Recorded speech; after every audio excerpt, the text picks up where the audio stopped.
કિસ્સો મારે તમારી બધાની વચ્ચે મૂકવો છે અને બહુ રેર હું જ્યારે કોઈ અન્ય સમાજની વાતો આવતી હોય ને કે જે હિન્દુત્વ ઉપર વાર કરતા હોય એની બહુ ઓછી હું વાતો કરું છું, પણ ખાસ કરીને આ દીકરીઓ બેઠી છે ને એટલે મારે તમને વાત કરવી છે. એ દીકરીને મોબાઈલ આપી દીધો. દીકરી ડોક્ટરનું ભણે,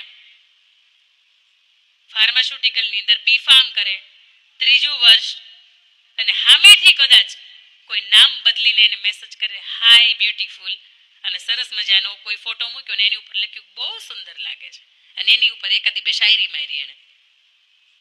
અને એ સમયમાં દીકરીનો સાવ નવરાશ વાળો, ત્યારે રાતનો સમય, હાથની અંદર ફોન, ને એને એવું થયું કે થેન્ક યુ તો કહું. તરત દીકરી એવું કીધું કે થેન્ક યુ સો મચ. એટલે તરત સામેવાળા એવું કીધું કે આપ ક્યાંથી? હું વડોદરાથી. આપ શું કરો છો? હું B.Pharm કરું છું. કઈ કોલેજમાં છો? અહીંયા. હું પણ B.Pharm કરું છું. મને પણ ડૉક્ટરનું પાત્ર છે ને એને હું શોધી રહ્યો છું. બરોબર છે, મારા પપ્પા જોણ બાબતનું નક્કી કરે જ છે, એટલે બેની વચ્ચે મિત્રતા થઈ. રોજ સાંજે 10-11 વાગ્યાનો ક્રમ, એ રોજ કલાક 2 કલાક વાતો થાય. છોકરો એની જ્ઞાતિ છુપાવે છે, છોકરી જેટલું છે ને એટલું બધું સાચું કહી દે. એને કયો કલર ગમે, ક્યાં જવું ગમે, એટલે છોકરો છે ને બીજા દિવસે એ કલરની કંઈક વસ્તુ લે અને આ દીકરીને એવું કહે કે મેં તને તારી કોલેજની બહાર તારા વોચમેન છે ને એને આપી છે, તારા માટે એક નાનકડી હું ગિફ્ટ મોકલાવું છું. ત્યાં સુધી કે દીકરો 15-17 દિવસની વાતચીત કર્યા પછી એક 15,000 રૂપિયાની ડાયમંડની રિંગ છે ને એ પણ એને સોનાની મોકલાવે છે. તમે સમજો, મેં તમને કહ્યું એમ કે ઘરની 4 દિવાલ છે ને એ જ સુરક્ષિત છે, બાકી દુનિયાનું કોઈ સ્થળ સુરક્ષિત નથી. એને રિંગ મોકલાવે એટલે દીકરી રિંગ લે એટલે તરત અંદરથી લાગણી થાય કે હા હોના ભાવ તો 1.25 લાખ રૂપિયા. અને આપણને કોઈ એક રિંગ દેતું હોય તો આપણી પ્રત્યેને લાગણી હોય કે તો જ દેતું હોય ને, કેમ નમ તો કઈ કોઈ દે નહીં. આ છોકરાનું ક્યારેય મળી નથી, તેમ છતાં જોતો કેટલી કેર કરે. રોજ મને પૂછે તું થાકી ગઈ, તે કઈ ખાધું? મારા મા બાપ તો મને કોઈ દિવસ આવું કઈ પૂછતા નથી. સમજો ભૂલ અહીંયા થાય છે. દીકરી છે એ રિંગ સ્વીકારી લે. દીકરો બહારથી દૂરથી જોવે છે, ઓકે બરાબર છે, જે કામ કરવું હતું ને કામ થઈ ગયું હવે મારું. અને કેટલી સ્માઇલની સાથે સ્વીકારે. એ સ્વીકાર્યા પછી જેવું એ ખોલતી હોય ને એટલે તરત જ પેલો એને ફોન કરે. નંબર તો એક્સચેન્જ થઈ ગયો હતો ત્યાં સુધીમાં, કે તું થોડીક વાર ખમી જાય, આજે આપણે કોફી શોપ પર પહેલી વખત મળીએ છીએ, અને હું ઈચ્છું છું કે મારી રિંગ છે ને મેં તને આપી છે ને તે હું મારી જાતે પહેરાવું. એટલે દીકરીને તો એમ થાય ઓહો દિલ ગાર્ડન ગાર્ડન.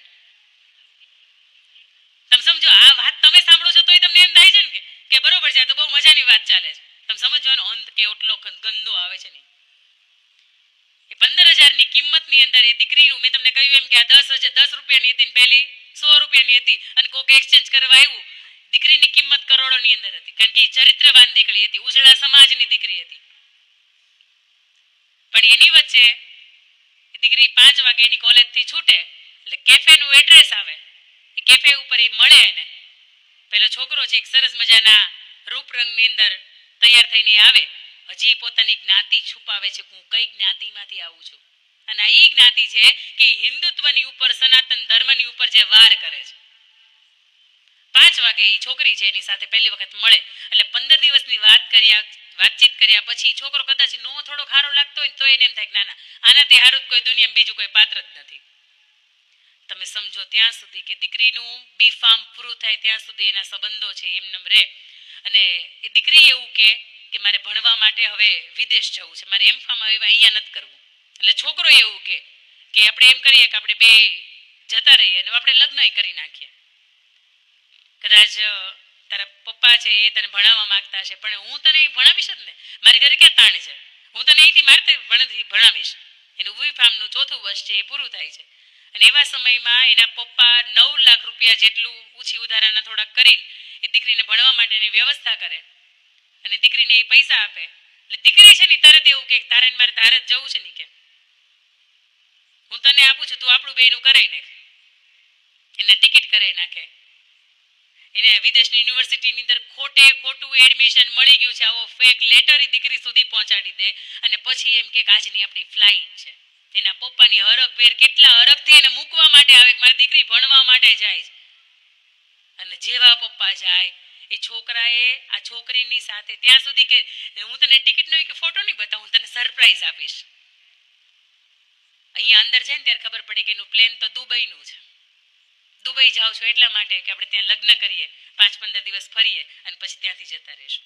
દીકરીને ભોળપમાં માની ગઈ, કઈ વાંધો નહીં, આપણે દુબઈ જઈએ છીએ. એ છોકરો એને દુબઈ લઈ જાય, પછી એક હોટલની અંદર સ્ટે કરે. આજ સુધીમાં મેં તમને કહ્યું એમ કે ક્યારે હાથ પકડી નહીં તે એકબીજા બેઠા નથી, એ ડાયરેક્ટ એને ત્યાં લઈ જાય છે. માત્ર વાતો થઈ છે કે કોફી શોપ ઉપર મળવાનું થયું છે. ત્યાં લઈ ગયા પછી એક હોટલની અંદર એ દીકરીને ઉતારો આપવામાં આવે ને એ છોકરો એવું કે અહીંયા મારા જાણીતા છે ને એ લગ્ન કરાવી આપે છે, હું એક વખત એમને મળતો આવું, મેં એને નીચે જ બોલાવ્યા છે. દીકરી તો કેટલી કોડ ભેર કે મારા લગ્ન થાય, હું મારા પપ્પાને એમ કહી દઈશ કે પપ્પા એ છોકરો ગમતો હતો અને મારે હારે જ છે, અને એવી કોઈ જ્ઞાતિ નથી કે તમને તકલીફ થાય, એ સારી જ જ્ઞાતિ છે, એટલે તમે મારા લગ્ન પછી હવે કરાવી દો ને, કારણ કે અમે કોર્ટ મેરેજ તો કરી લીધા છે. કારણ કે આ સ્વચ્છંદતાની અંદર જીવી રહ્યો સમાજ છે ને આવો વિચારે છે કે પહેલા આપણે કોર્ટ મેરેજ કરી નાખીએ ને પછી આપણે બાપુને કહીએ ક્યાં જાય પૌણાવશે ને ક્યાં જાય. દીકરી અંદર ત્યાં હોટલની અંદર રૂમ સફાઈ કરવા વાળો વ્યક્તિ આપણો ગુજરાતી, તે દીકરીને પૂછે કે બેટા અહીંયા શા માટે આવ્યા છો? એક દીકરાની સાથે મારે લવ છે અને અમે અહીંયા લગ્ન કરવાના છીએ, 5-15 દિવસ ફરવાના છીએ અને પછી અમે ભણવાના છીએ, અમે બે ભણવા માટે અહીંયા આવ્યા છીએ. બેટા તને ખબર નથી આ હોટલ શા માટે છે? આ હોટલની અંદર કેવા લોકો આવે છે? આ હોટલની અંદર આવનારી દરેક દીકરી છે એની એક કિંમત નક્કી થાય છે, 15 લાખ, 25 લાખ, 35 લાખ, 50 લાખ, અને એની અંદર એ દીકરી વેચાઈ જાય છે. હું છે ને તારો ગુજરાતી છું, તારી ભાષા ઉપરથી મને અંદરથી એમ થાય છે કે મારી ગુજરાતની દીકરી તરીકે હું શું કરી શકું, મારી તો મજબૂરી છે, એટલા માટે હું એ હોટલમાં કામ કરું છું. પુરુષ છું ને તો મારથી આ વસ્તુ જોવાતી નથી. બેટા તારી અંદર તાકાત હોય ને તો હું તને ક્યાંક મદદરૂપ કરું, પણ અહીંથી તું નીકળી જાય એમાં ભલાઈ છે. અને પેલો માણસ રિસેપ્શનિસ્ટ હોય ને નીચે, એને કહેતો ગયો તો કે આ છોકરી અહીંથી બહાર ન જ આવી જોઈએ, અને બીજા જ માળ ઉપર હતી અને બાથરૂમનું વેન્ટિલેટર એ છોકરાએ જે પેલો માણસ હતો એને ખોલી દીધું. બાથરૂમના વેન્ટિલેટર ઉપરથી દીકરી નીચે ઉતરી ગઈ અને એને કીધું તારામાં તાકાત હોય ને એટલી અહીંથી જલ્દી તો ભાગી જાય. વિદેશની અંદર, દુબઈની અંદર એ ભારતીય આપણી એમ્બેસી વાળા હોય ને ત્યાં જઈને એને એવું કે મારી સાથે આવી ઘટના બની છે, પણ આ ઘટનાનો શિકાર નથી બની, એ પહેલા મારી આંખ ઉગડી ગઈ છે, મારે તાત્કાલિક ભારત પાછું જવું છે. આપણી ભારતીય સરકાર છે એમની ત્યાંની એસએમબી એ મદદરૂપ થાય છે, દીકરી અહીંયા પાછી આવે છે અને ડાયરેક્ટ ઘરે જાય ને સાહેબ, એના પપ્પાને કદાચ આખી જિંદગીમાં નહીં ભેટીને રડી હોય ને એટલું રડવા લાગે છે ને એવું કહે છે કે પપ્પા મને ખબર નથી કે મારથી મોટી હું ભૂલ થઈ ગઈ, આ એક ઇન્સ્ટાગ્રામ મારી આખી જિંદગીની પથારી ફેરવી નાખત નહીં, મને નહોતી ખબર, પણ કદાચ માં કુળદેવીની કદાચ દયા હશે કે માં ઈશ્વરની મારી ઉપર કૃપા હશે અને કદાચ તમારા મા બાપના સંસ્કારો કે તમે આખી જિંદગી માથું ઊંચું રાખીને આયલા છો અને તમારી કેટલી હાથ પેઢીના પૂન પાછા હશે ને એટલા માટે હું અહીં પાછું આવી શકી. પપ્પા હું 50 લાખમાં વેચાઈ ગઈ હોત મને ખબર નહોતી.